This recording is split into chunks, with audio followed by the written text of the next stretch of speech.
Alison Cooke. I'm an engineer, and you come from a very different world. Would you like to tell us a bit about where you're from? Yeah, I'm Liz Bowles. I'm head of farming at the Soil Association. I come from a really practical farming viewpoint, but at the moment I head up the farm-facing work that we do at the Soil Association. Okay, so I'm trying to relate that to my world. So one of the things we work on is how are we going to reduce our emissions in the whole energy and sector if we have demands, on how much energy we use for our heating and so on.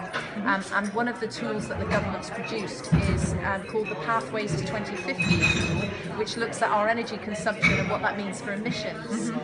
Now, the silver bullet for reducing our emissions using that tool from governments, from Whitehall, is by saying we all stop eating red meats overnight. We all sort of get rid of all the livestock farming and we all turn to white meat or to become vegetarian.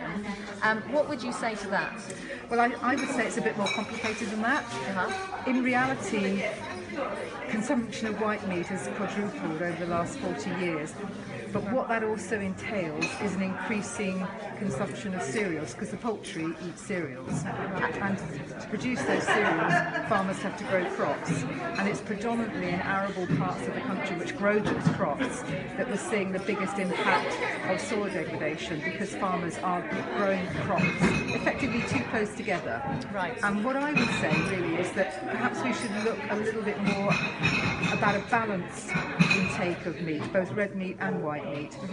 If, for instance, we were to exchange some of our consumption of white meat for red meat, which was produced using extensive grazing practices, actually we would be reducing our greenhouse gas emissions overall, because producing grass doesn't require artificial nitrogen in the same way that producing crops does. And what other sort of implications or effects have you seen within the livestock farming industry as a result of climate change already? What have you personally seen? Okay, for me personally, I'm also a sheep farmer, and I farm in the southwest of Devon, and what we're experiencing more and more is periods of really intense rainfall, which can happen at any time in the year. Yeah. We're also experiencing in general higher temperatures. So for instance, this winter we've had no periods of frost, and as a livestock farmer you almost look forward to a period of frost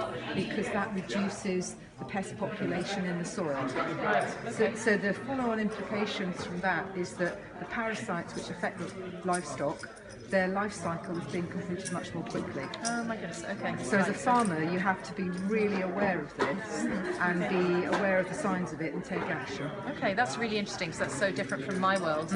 But you're here talking about that because of this climate change adaptation conference here in Glasgow.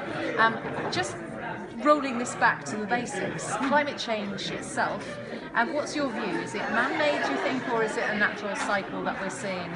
My view is clearly that it's man-made, because just population increases the carbon dioxide concentration in the atmosphere, and increasingly our usage of fossil fuels by taking them out of the ground and using them releases carbon dioxide, and our farming methods are far more energy intense than they used to be. Okay, so we're here, I think, with about 800 delegates.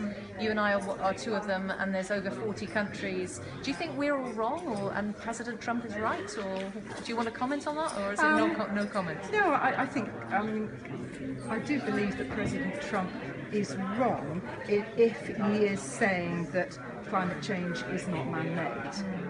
And I'd be quite strong in that view. Okay, that's really fascinating. Thanks for sharing your world with me, Liz. Pleasure. Thank you.